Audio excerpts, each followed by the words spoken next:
Ya, halo semuanya, selamat pagi. Apa kabarnya? Berharap semua dalam keadaan yang baik ya. Pada saat ini, di momen ini kan luar biasa. Ada banyak mungkin pergumulan yang kalian hadapi. Terus momen-momen ini mungkin cukup berat gitu untuk orang tua kita gitu ya. Tapi ya pada saat ini ya kita masih diberikan sebuah kesempatan, kita masih diberikan kesehatan, sukacita untuk supaya kita bisa sama-sama belajar akan firman Tuhan.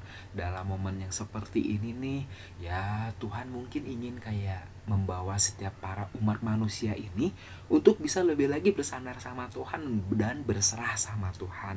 Oleh karena itu, dalam kesempatan hari ini saya rindu untuk mengajak kita semua, yuk persiapkan diri kita untuk bisa lebih lagi ya siap gitu, karena pada saat ini kita akan mendengarkan firman Tuhan. Oleh karena itu teman-teman yang masih ada yang lagi pada rebahan meskipun mungkin pada saat ini saya tidak bisa melihat kalian, tapi ingat loh, Tuhan itu maha tahu, Tuhan maha hadir. Oleh karena itu saya rindu untuk setiap kita semua, saya ingin mengingatkan untuk supaya kita semua, yuk kita dengan sikap yang baik. Ya mungkin masih ada yang masih tiduran, masih rebahan gitu kan ya, ada yang mungkin masih ngobrol, ada yang masih main game. Ya pada kesempatan hari ini saya rindu untuk setiap kita semua, ya yuk dengan sikap yang baik kita mau belajar firman Tuhan. Oke?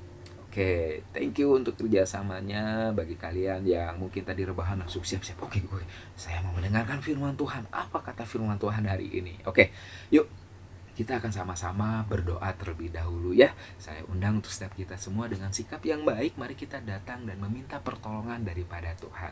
Mari kita berdoa. Tuhan, kami sangat bersyukur untuk kasih setiamu. Kami sangat bersyukur Tuhan untuk setiap pemeliharaan yang terus Engkau berikan bagi setiap kami. Pada kesempatan hari ini, di pagi hari ini, kami mau mendengarkan firman-Mu. Tuhan, jamah kami, berikan pengertian, pengetahuan bagi setiap kami, supaya kami lebih lagi mengenal Engkau Tuhan, supaya kami dapat menjadi agen-agen-Mu, supaya kami dapat melakukan firman-Mu dimanapun kami berada. Terlebih lagi Tuhan, Engkau yang akan membentuk setiap kami menjadi pribadi yang lebih baik lagi. Kami serahkan waktu kami ini hanya ke dalam tangan-Mu Tuhan. Tolong selalu urapi setiap kami. Di dalam nama Tuhan Yesus kami berdoa. Amin. Ya teman-teman, baik dari SMA Trimulya maupun dari SMA Bintang Mulia, sekali lagi saya tanya kabar kalian gimana, Damang? Senang sekali rasanya saya bisa diberikan kesempatan untuk bisa menyampaikan firman Tuhan. Tema yang saya dapatkan pada hari ini untuk bisa supaya kita bisa sama-sama pelajari ya, yaitu adalah The Only True God.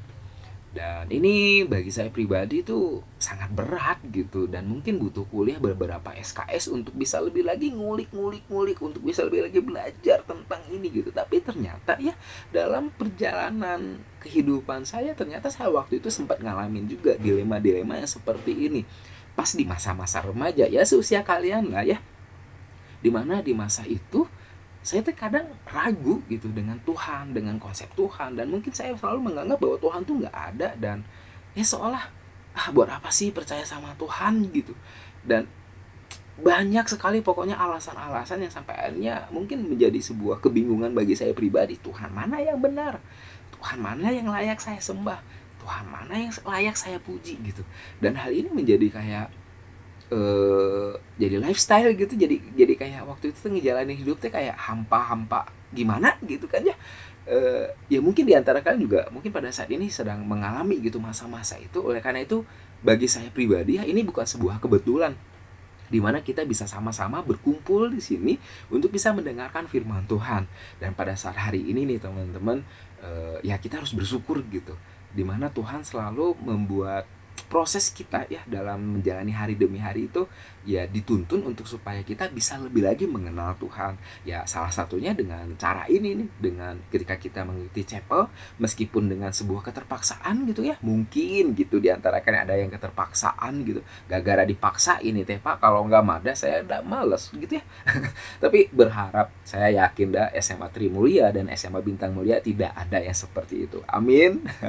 Harus ada amin, ini mah kudu Pak, saya mah selalu semangat 45 ketika saya akan mendengarkan firman Tuhan, apalagi cepel, apalagi saat teduh.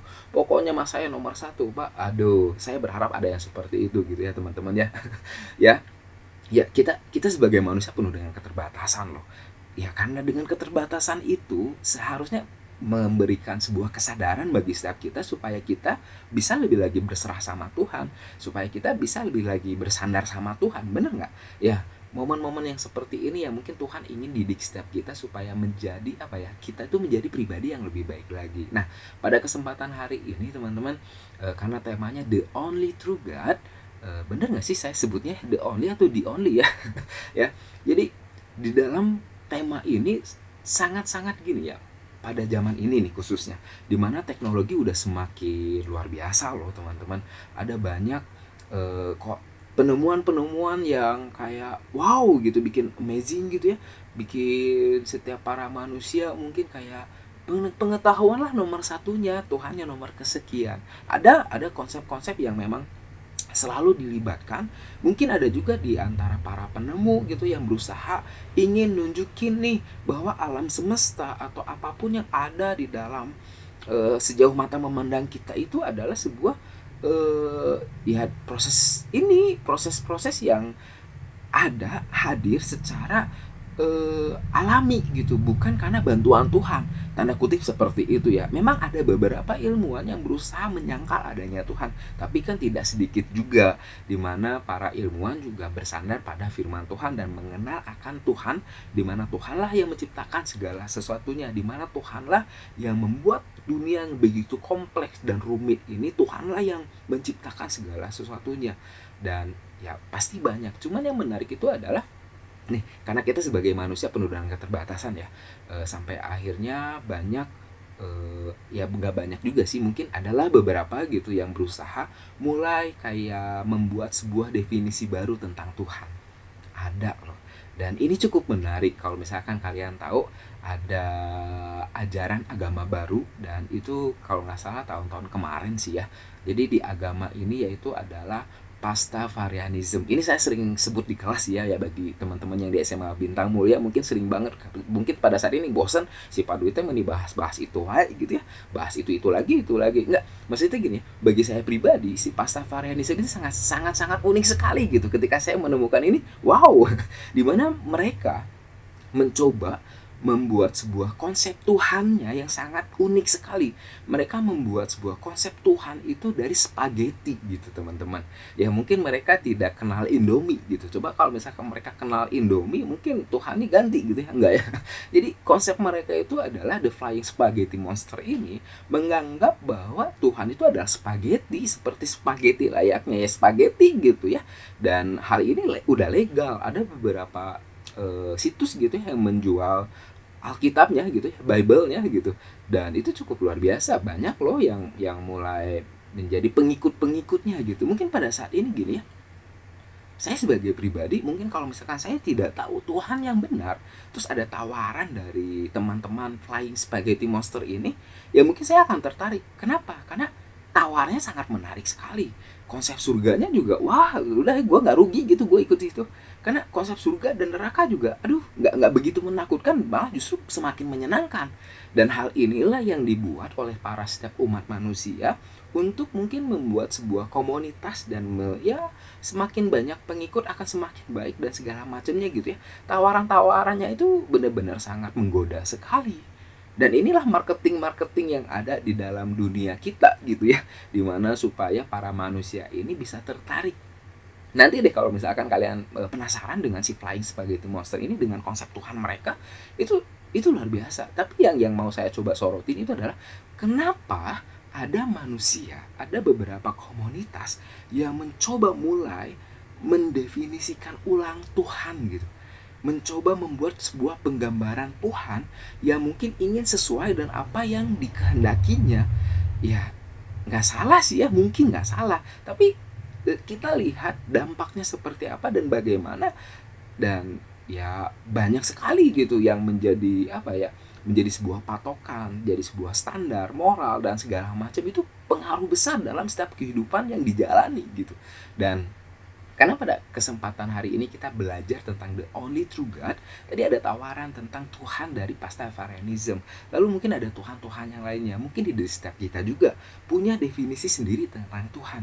Dan mungkin di antara kalian juga beranggapan bahwa Tuhan tuh harusnya seperti ini dan seperti itu dan bla bla bla segala macam. Saya juga teringat ada seseorang yang di mana ya negaranya saya lupa. Dia dulunya gini. Mungkin gini, konsep Tuhan yang ada di dalam benaknya itu adalah Tuhan itu harus bisa mengabulkan setiap doa-doa yang dipanjatkan oleh umatnya.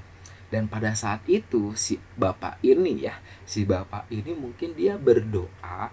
Ketika itu dia berdoa entah apa mungkin yang dia inginkan. Ketika dia berdoa nih, dia minta sama Tuhan. Dan ternyata gini teman-teman, doanya itu gak pernah dikabulin. Karena kecewa menurutnya. Karena kecewa dia teh. Saking kecewanya mungkin ya sampai akhirnya dia mencoba menghapuskan kata Tuhan itu, dia ganti. Ketika dia doa sama Tuhan gak pernah dikabulkan doanya, dia ganti dia doa sama Lucifer katanya. Ketika dia doa sama Lucifer, ternyata doanya dikabulkan. Akhirnya dia memproklamirkan dirinya sebagai anak dari Lucifer, pangeran Lucifer gitu. Wow. Dan itu dia mencoba mulai menggiring setiap para teman-temannya, orang-orang terdekatnya untuk ikut bergabung bersama dia. Ini cukup menggelitik bagi saya pribadi. Kenapa? Kok bisa ya setiap para manusia mulai mencoba definisi-definisi baru tentang Tuhan gitu. Bahkan kalau kalian pernah nonton film PK ya, di situ ada sebuah kesimpulan yang sangat unik juga bagi saya. Jadi bagi si orang ini dia bilang begini, ada dua Tuhan katanya. Satu, Tuhan yang menciptakan alam semesta. Lalu satunya lagi, ada Tuhan yang diciptakan oleh para manusia. Jadi ada dua konsep Tuhan. Tuhan yang menciptakan alam semesta sama Tuhan yang kita ciptakan sebagai manusia. Dan ya sebagai manusia memang ada sebuah kecenderungan untuk melakukan tindakan keberdosaan. Kenapa seperti itu? Ya kita tahu sendiri, kita sebagai manusia kan ya kita punya natur dosa ya. Dari natur dosa inilah membawa setiap kita, mau gak mau nih teman-teman, kita pasti akan selalu melakukan tindakan keberdosaan. Dari mana sih asal dosa ini gitu ya? Ya pasti teman-teman ketika kalian sekolah minggu juga kalian tahu bagaimana proses terjadinya si para manusia ini jatuh dalam dosa. Akibat dari kejatuhan dosa tersebut, hubungan kita sebagai manusia dengan Tuhan rusak. Ya, hubungan kita dengan sesama kita pun rusak.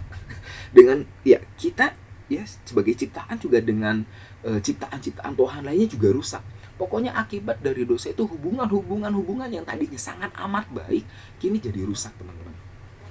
Hal inilah yang membuat ya konsep-konsep dari si manusia ini gitu kan ya, bukannya semakin menggiring dirinya itu untuk lebih dekat dengan Tuhan, tapi malah menggiring dirinya semakin jauh dari Tuhan. Kenapa? Karena dari keberdosaan itu. Sedangkan kita tahu di dalam Roma pasal berapa ya? Pasal 6 ayat 23. Ada yang tahu? Roma 6 pasal 23. Saya akan coba bacakan untuk kita semua ya. Roma 6 pasal 23 berkata demikian. Sebab upah dosa ialah maut, tetapi karunia Allah ialah hidup yang kekal di dalam Kristus Yesus Tuhan kita. Artinya apa ya? Akibat dari dosa itu ujung-ujungnya maut gitu. Ya, ibaratnya kayak gini ya, mungkin pada saat ini seperti ini. Kalau saya boleh gambarkan tuh kayak gini. Ada 3 orang, anggap aja 3 orang ya. Ada 3 orang dalam satu planet ini. Masing-masing itu pasti punya definisi mungkin tentang Tuhan gitu. Si A, dia mulai memikirkan definisi atau mungkin dia mulai kayak mencoba membuat sebuah konsep tentang Tuhan. Karena pada dasarnya kita sebagai manusia itu ada benih spiritual. Artinya apa? Di dalam diri manusia pasti dia akan selalu mencoba mengekspresikan penyembahan atau tindakan-tindakan yang sakral tersebut untuk hal-hal yang supranatural gitu. Dan ini terbukti ketika di zaman-zaman dulu di mana agama mungkin belum muncul, ada banyak orang yang sampainya mencoba membuat Tuhan dari batu, membuat Tuhan dari pohon, membuat Tuhan dari gunung, pokoknya mas semuanya yang penting bisa dilihat, dan itu saya coba ekspresikan penyembahan saya supaya ada ya mungkin karena ini loh, karena ada benih spiritualnya itu yang kayak dia ingin mengekspresikan atau ingin menunjukkan atau ingin melakukan sesuatu untuk si yang supranatural tersebut gitu ya. Pada dasarnya ya kita sebagai manusia mungkin ada kecenderungan seperti itu. Kalau kita lihat zaman dulu ya, sampai akhirnya kita kenal animisme, dinamisme dan lain segala macamnya. Karena itu terjadi dari setiap kita sebagai manusia yang memiliki benih spiritual tersebut. Nah, teman-teman, kita tahu karena kita sebagai manusia penuh dengan keberdosaan dan keterbatasan, pasti ya yang orang A, orang B, orang C atau orang-orang lainnya pasti mungkin punya definisi tentang Tuhan yang sampainya gini, karena keterbatasan kita sebagai manusia pasti kita nggak bisa 100% mengenal Tuhan. Kita pasti akan mendapat sebuah kebingungan tentang Tuhan mana yang benar. Orang A konsepnya ke Tuhan, niatnya mah ke Tuhan betul, tapi karena keterbatasan kita sebagai manusia, karena keberdosaan kita, kadang kita nggak akan nyampe teman-teman, ketutup sama si dosa-dosa yang sudah ada di dalam diri kita. Lalu orang kedua misalkan ya, dia juga mencoba mulai definisi, Tuhan lu mah seperti ini, gue mau mencari Tuhan yang lain. Coba lagi dia ulik lagi, akhirnya dia menemukan, tapi karena keterbatasan dan keberdosaan kita sebagai manusia, nggak bisa teman-teman, nggak bisa masuk. Nggak, karena ya ingat ya, kita sebagai manusia penuh dengan keterbatasan kan, dan juga natur kita adalah natur yang berdosa, dimana kita non posse non picare itu loh, tidak bisa tidak berdosa ya, tidak bisa tidak berdosa artinya apa, akan selalu melakukan tindakan keberdosaan. Ini yang ada di dalam natur kita sebagai manusia. Lalu orang ketiga juga sama mungkin, Tuhan dianya kayak begitu, Tuhannya satunya lagi seperti itu, kayaknya gue harus menciptakan Tuhan yang baru. Hal ini itu banyak sekali kemarin ditemukan oleh para nabi-nabi palsu ya. Ada juga beberapa yang mencoba karena melihat agama A kurangnya di sini, agama B kurangnya di sini, agama C kurangnya di sini, mending gue gabungin deh, yang baik-baiknya gue ambil, yang buang-buangnya gue buang. Akhirnya dia menemukan atau membuat sebuah agama baru. Ini karena lagi-lagi nih, fenomena-fenomena ini itu karena keterbatasan kita sebagai manusia yang ingin memahami Tuhan secara 100%. Yang sampai akhirnya ya karena keterbatasan dan keberdosaan membawa ya si kitanya ini ya, membawa dalam pemahaman kita atau mungkin mindset kita jadi ke arah yang salah teman-teman. Ini yang terjadi. Nah, lalu gimana tuh pada saat ini saya ingin tahu Tuhan mana yang benar. Nah, menariknya gini teman-teman, kalau di kita di dalam kekristenan ya, dimana ketika setiap kita manusia kan punya natur dosa, keterbatasan juga gitu ya, Tuhan tahu manusia gak mungkin bisa 100% mengenal Tuhan. Tuhan tahu nih manusia gak mungkin bisa ya, dengan keterbatasan, dengan ketidakkudusannya, nggak mungkin bisa engkau mengenal Allah yang maha kudus gitu. Karena kasih nih, ya yang paling utama itu karena kasih. Karena kasih Allah itulah yang begitu ajaib, dari apa ya, inisiatif Allah itu sendiri sampai akhirnya gini, dia mengutus anaknya yang tunggal yaitu Kristus Yesus untuk datang ke dunia menyelamatkan setiap umat manusia yang berdosa ini. Ya, Tuhan datang menebus setiap kita umat manusia untuk supaya apa? Kita diberikan sebuah hikmat, pengetahuan, dan kita disucikan dari dosa-dosa kita supaya apa? Nih kita dibawa dalam pengertian hikmat akan Tuhan tersebut, itu kita bisa menjadi lebih lagi mengenal bagaimana karya Tuhan dalam kehidupan kita. Ini yang unik teman-teman di dalam kekristenan. Bukan si manusia yang mencoba mencari ya karena saking inginnya mencari gitu kan ya, yang berdasarkan kebutuhan dirinya, ya alhasil kita malah semakin jauh dari apa yang Tuhan inginkan. Tapi karena Tuhan tahu dan Tuhan begitu luar biasa mengasihi umat manusia, yang ngutus anaknya yaitu Yesus Kristus Tuhan kita supaya ia mati di kayu salib untuk menebus dosa-dosa kita. Setelah kita ditebus, kita tahu nih ketika Tuhan mati, dia bangkit, dan ketika dia bangkit dia ngasih Roh Kudus ya. Roh Kudus ada di dalam pribadi kita. Roh Kudus inilah yang memberikan sebuah hikmat dan pengetahuan akan setiap kita untuk bisa lebih lagi mengenal Tuhan. Ini luar biasa nih, karena Tuhan tahu manusia nggak bisa ya, nggak bisa kenal, nggak bisa mengenal Tuhan secara penuh, secara benar dan segala macamnya. Itu akibat dosa. Akhirnya Tuhan mengutus Yesus. Kita baca di dalam 1 Yohanes nih, 1 Yohanes pasal 5 1 Yohanes pasal 5 ayat 20. Ya, saya akan bacakan untuk kita semua. Akan tetapi kita tahu, sebentar ya. Akan tetapi kita tahu bahwa anak Allah telah datang dan telah mengaruniakan pengertian kepada kita supaya kita mengenal yang benar. Ya, ini saya sekali lagi nih saya bacakan ini ya. Ini menarik banget gitu. Akan tetapi kita tahu bahwa anak Allah telah datang dan telah mengaruniakan pengertian kepada kita supaya kita mengenal yang benar, dan kita ada di dalam yang benar, di dalam anaknya Yesus Kristus. Dia adalah Allah yang benar dan hidup yang kekal.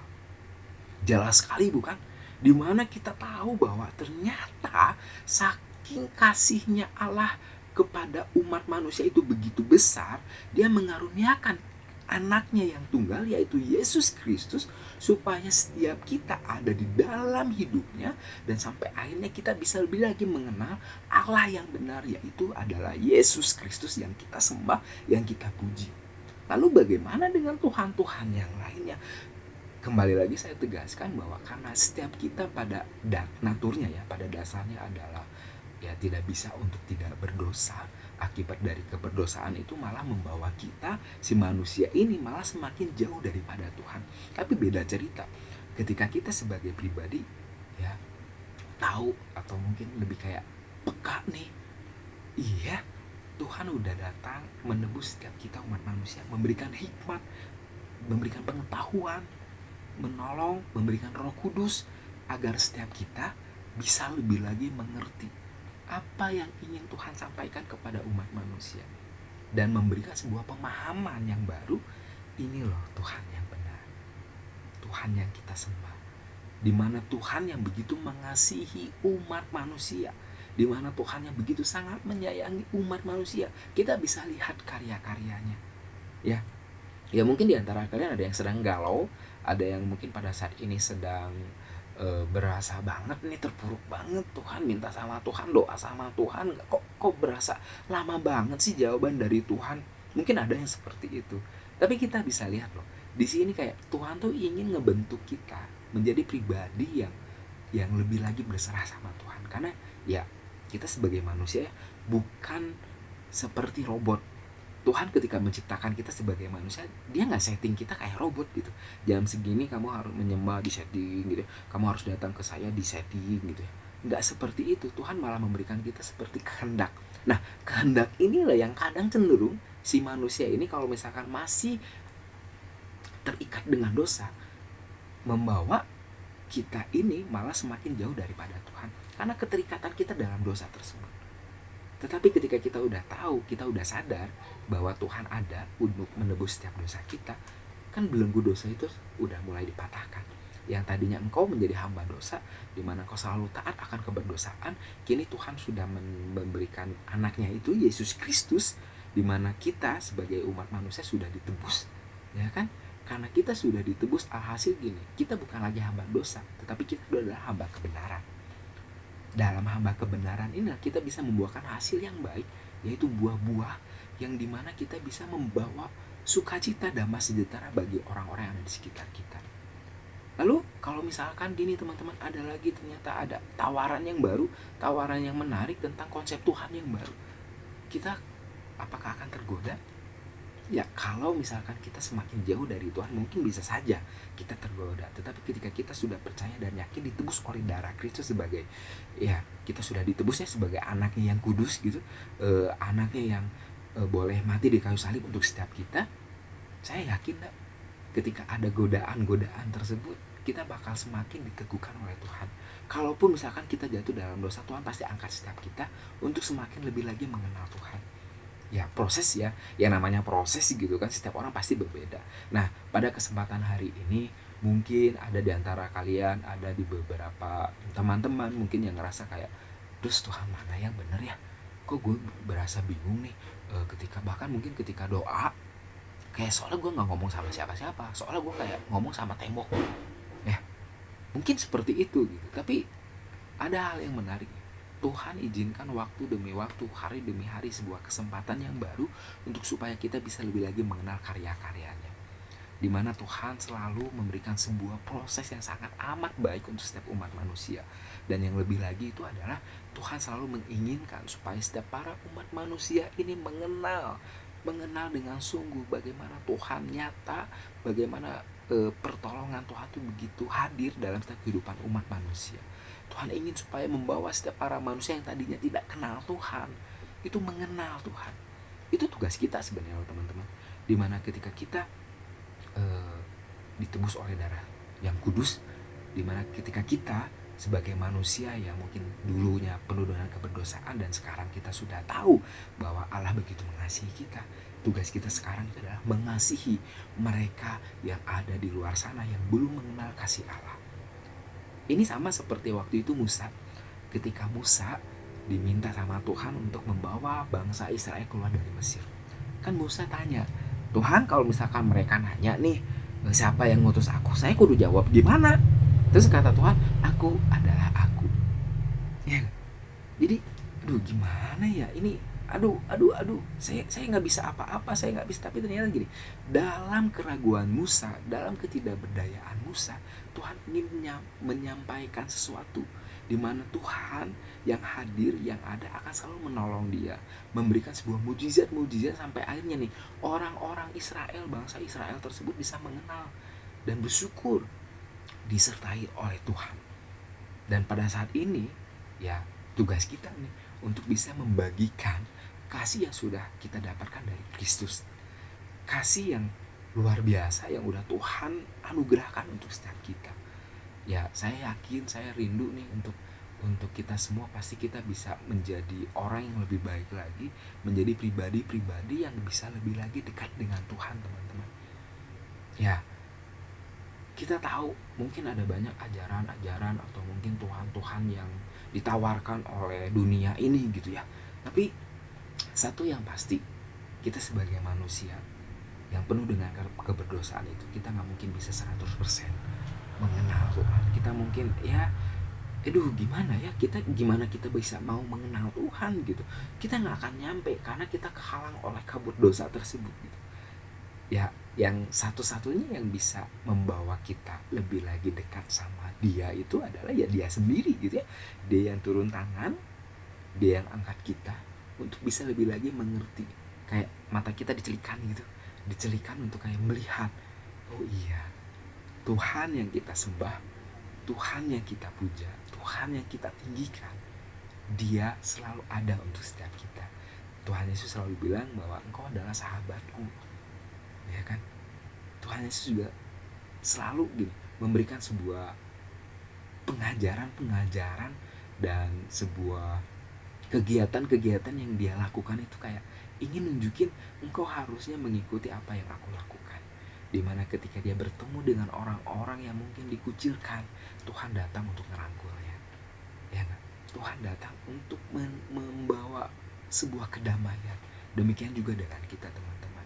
Saya undang untuk setiap kita semua, yuk semakin dekat lagi dengan Tuhan, agar kita bisa lebih lagi mengerti bagaimana Tuhan bekerja dalam kehidupan kita.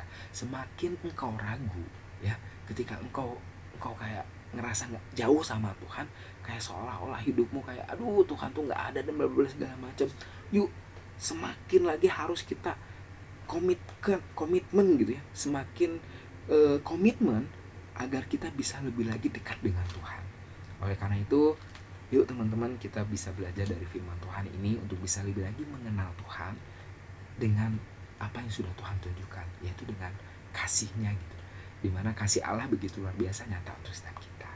Oleh karena itu saya undang untuk setiap kita semua, mari kita buka hati kita, mari kita bisa terima Kristus Yesus sebagai Tuhan dan Juru Selamat, dimana Dia yang hanya dapat membawa setiap kita, membawa pengetahuan kita untuk bisa lebih lagi dekat dengan Tuhan, untuk bisa lebih lagi mengenal Tuhan. Firman kita cukup sampai hari ini, mari kita satu dalam doa. Tuhan, terima kasih untuk hari ini, terima kasih untuk firman yang boleh kami dengar. Tuhan, dalam kelemahan kami, dalam keterbatasan kami, Tuhan, kami rindu supaya kami bisa lebih lagi mengenal Engkau, Tuhan. Kami rindu untuk bisa lebih lagi bersandar ke dalam tangan anugerah-Mu. Dan kami yakin, Tuhan, Engkau Allah yang menyelamatkan setiap kami, pasti akan menolong setiap kami dalam keterpurukan kami. Pada saat ini kami berdoa untuk bangsa kami ini Tuhan, dalam masa pandemi, kiranya Tuhan yang selalu menolong, memberikan sebuah hikmat bagi setiap kami, dan membawa setiap kami para umat-Mu untuk bisa lebih lagi bersandar, untuk bisa lebih lagi meminta pertolongan daripada-Mu. Terima kasih Tuhan Yesus, Engkau begitu baik bagi setiap kami. Kami juga akan melanjutkan aktivitas kami di hari ini. Kiranya Tuhan yang tolong kami. Hanya di dalam nama Tuhan Yesus kami berdoa. Amin.